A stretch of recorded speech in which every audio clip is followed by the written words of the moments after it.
کۆماری ئیسلامی ئێران پەیوەندی ئابووری و ئەمنی ڕاستەوخۆی لەگەڵ هەرێمی کوردستان هەیە. بەردەوام دووپاتی دەکاتەوە. ڕێفراندۆم لە بەرژەوەندی کورد نییە و هەوڵەکانیشی بەردەوامن لەو بارەیەوە.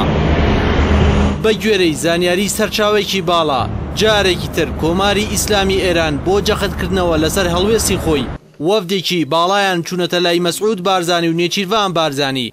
هاوکات کۆمەڵی ئیسلامی و یەکگرتو و یەکێتی و گۆڕان و سۆسیالیستیان بینیوە بەڕوونی ناکۆکی خۆیان لەگەڵ ئەنجامدانی ڕێفراندۆم دووپات کردووەتەوە.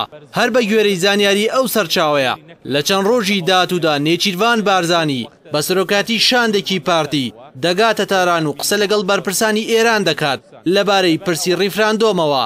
هەرچەندە پێشتر بەهرام قاسمی وتەبێژی وەزارەتی دەرەوەی ئێران وتی لەبارەی ڕێفراندۆمەوە هیچ وتوێژێک لەگەڵ بەرامبەرەکانیان ناکەن.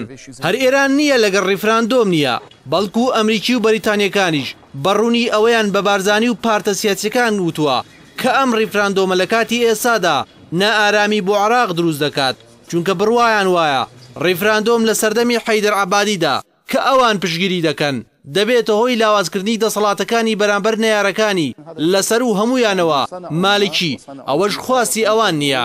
پێشتریش هێمن هەورامی یاریدەدەری مەسعود بارزانی بۆ کاروباری سیاسی ئەوەی پشڕاست کردەوە وتی ئەمریکەکان ترسیان لەوە هەیە ڕێفراندۆم ببێتە هۆی لەقکردنی پێگەی حەیدەر عەبادی سەرۆکوەزیران.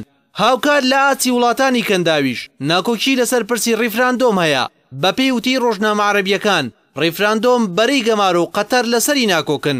بە جۆرێک سعودی و ئیمارات گومانیەوە دەکرێت پشگیری بارزانی بکەن بۆ ڕێفراندۆم لە بەرامبەر ئەجەندایەکی تایبەت، بەڵام بەرەی بەرامبەر قەتەر و هاوتاکەی تورکیا پشگیری ئەم پرسە ناکەن. ئەوەش لە کاتێکدایە دژایەتی و پشگیری تورکیا خاڵی جەوهەرە بە نیسبەت کوردەوە بۆ پێی شادەماری ئابووری هەرێم کە نەوتە لە دەستی ئەودایە. بە گوێرەی زانیاریەکان هەروەکو هەڵوێستی کۆمەڵی ئیسلامی و بزوتنەوەی گۆڕان وڵاتانیش نەیان شاردووەتەوە کورد مافی ئەوەی هەیە چارنووسی خۆی دیاری بکات، بەڵام دەبێت زەمینەسازی بۆ بکرێت لە ئاسی ناوخۆ و دەرەوە و ڕێڕەوی دروستی خۆی وەربگرێت. بە جۆرێک نەدەبێت بۆ دژی وڵات و لایەنێک یان ئەجەندایەکی حیزبی بێت، نەدەبێت بۆ پشگیری لایەن و وڵات و ئەجەندایەکی کەسی بێت، تەنها دەبێت بۆ سربەخۆیی کوردستان بێت کە مافی سروشتی و بێ ئەملا و ئەولای ملەتی کوردە.